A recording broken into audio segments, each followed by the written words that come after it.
You're all former sportsmen now. How much do you want to win, Nigel? If it's a golf game, absolutely. But a book?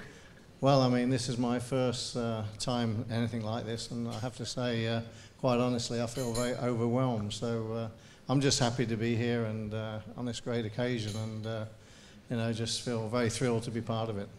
Sir Anthony, you want to beat him, don't you? Look, I wouldn't say it's all about winning, really, but sadly, when it's an occasion like this, you don't really have a choice in the matter. It's different when you're competing in Formula One, horse race, whatever sport it may be. At least you can have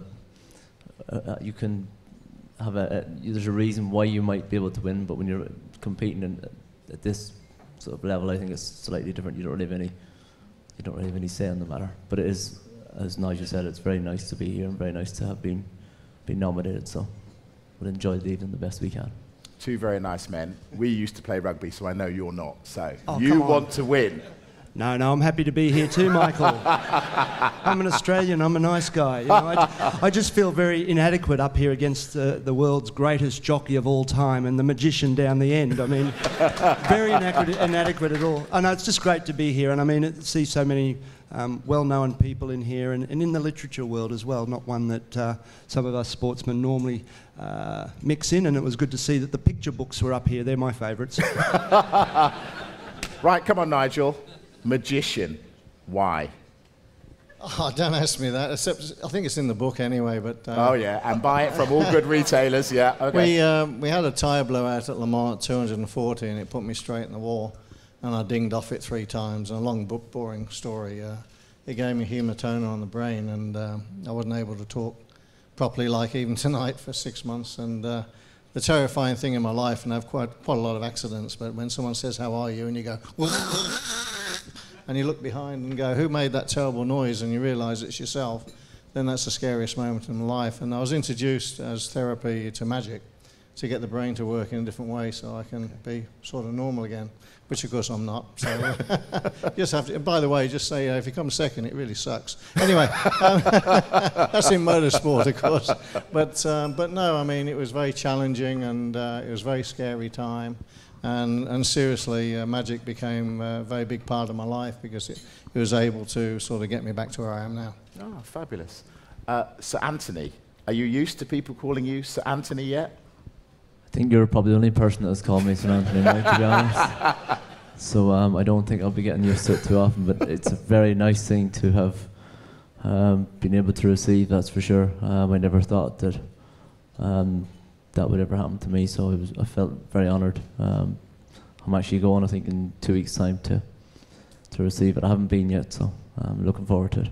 Well, richly deserved. Well done.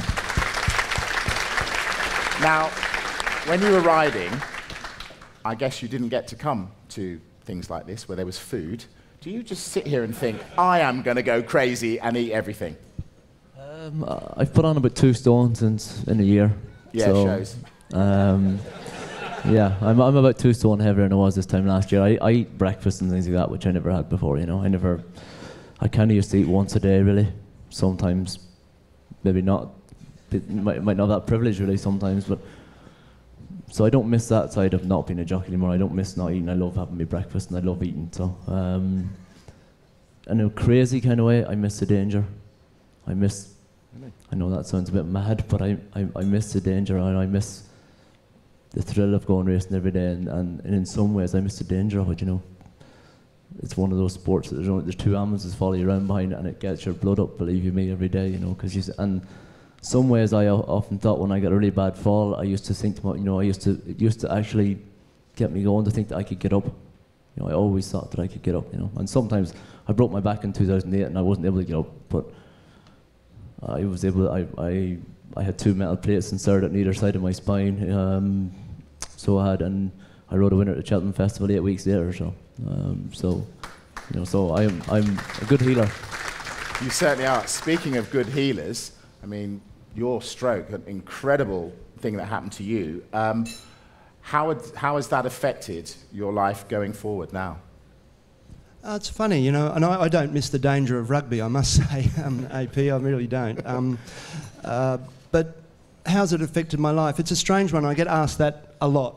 a lot. You know, has it changed you? And I mean, everybody you hear that's gone through something like that before says, oh, you know, I take every minute and I love every day now much more than what I did before. But I honestly don't think it's changed me that much at all. That's the honest answer, because before the stroke happened 4 years ago, I was very grateful of the life I'd had. I knew I was lucky.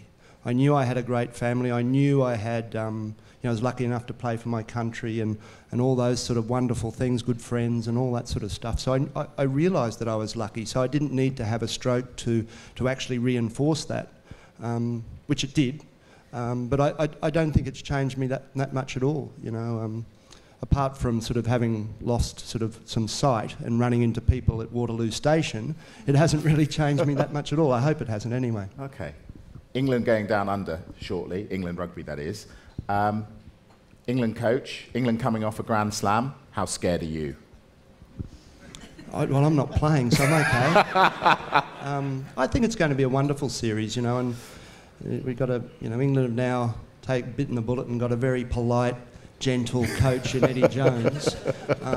But he's inherited, I think, a pretty good squad. Yes, of course they didn't do very well at the World Cup, but they were inexperienced, including the coaching staff. They've now been through a bad experience that, you know, how many of us have been through bad experiences, and they've benefited us in the long run. And I think England's been through that. They've now got a guy that's sort of changed things around a little bit, told them they're good and go out and win, and they're doing that, and they're a good squad.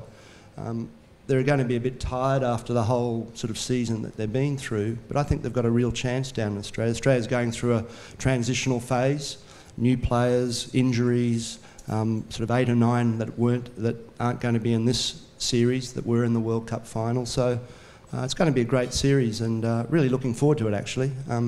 And living here in London, I hope Australia win, because it's no fun living in here in London if Australia lose to England. Sir Anthony, I've got to ask you about Arsenal. Arsene Wenger, should he stay or should he go? I'm an Arsene Wenger fan. I know that not every Arsenal fan is, but I think he's done great for the club. I think a little bit for me that he maybe entrusted a little bit too much in his players, and I think they let him down, and he took the criticism for it. I hope this summer that he does invest and buy a few players, because I think there's 3 or 4 of them are possibly not up to it. And I do think we need another centre half. I think we need a midfielder and we need a striker. Now, I've been at soccer today trying to play football, and I did say when I came off the pitch that when I go to the Emirates from now on, I'm never going to criticise a footballer ever again, because it's not easy. Not as easy as it looks. I'm playing in the rest of the world team, and even though he was in my team, I ran into Jaap Stam, and I don't think he noticed that I ran into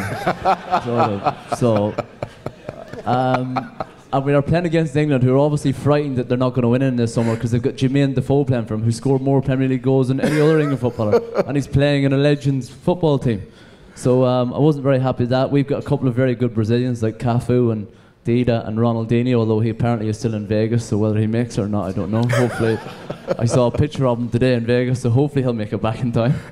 But it'll be. But I think Arsene Wenger should. I'm an Arsene Wenger fan. He's done a lot for the club, and as I said, I think 2 or 3 of them. I think a few of the players let him down. I think they've got to carry the can for it rather than him. So hopefully he'll make them carry the can and replace them with 3 or 4 better ones. Okay. Last word to you, Nigel. We see these unbelievable cars, the engineering beyond belief that the Formula One drivers drive. Was it harder when you drove than it is now? Well, can I just go off tangent for a minute? I was given a racehorse back for my birthday in Hungary, and I sat on this horse. His name was Scala, and just sitting in the square in Hungary, I felt like my legs were being broken. I've got to do something now, very public. Oh. I'm used to having 1,350 horsepower at the end of the foot, but not between the legs, I can tell you. So I take my hat off, honestly, to God, it's unbelievable. We all do. But back to your question is, we had the physicality back in the 80s and 90s where you had to have upper body strength and brute force to hang on to the car. And if we used to make mistakes at 200 miles an hour and you didn't catch the car from a little slide and you went off, you hit the wall, and you could risk losing your life on a daily basis. Now the cars have fantastic power steering. That's the one physicality I'd say, which is huge. There's drivers now driving. They couldn't drive the car back in our day because they wouldn't have the strength. And then, of course, the runoffs. What the FIA have done, and obviously the technology of the manufacturers, is just absolutely astounding. And I'm sure Max will agree, the pioneering of the future of Formula One and the safety, when you think only one driver sadly has lost their lives over the last 20 years. And in fact, in my short career, there's something like 24 drivers died, and some years we had a 20% chance of dying. So it was very, very different now. But of course, the technology in the cars is just fascinating. And in fact, if I wasn't sort of just over the age of 28, I'd be trying to drive for Ferrari or Mercedes again. I really would. It's truly fantastic. Well, it's fantastic to have the three of you up here. It's been brilliant. Good luck with your books. I hope you all win. I know you can't because you're in the same category and all that, but you know. Nigel Mansell. Thank you. Sir Anthony McCoy. Michael Lynagh. Thanks, boys. Brilliant. Thanks, boys. Well done. Brilliant. We're just going to tidy up the room and then we'll carry on.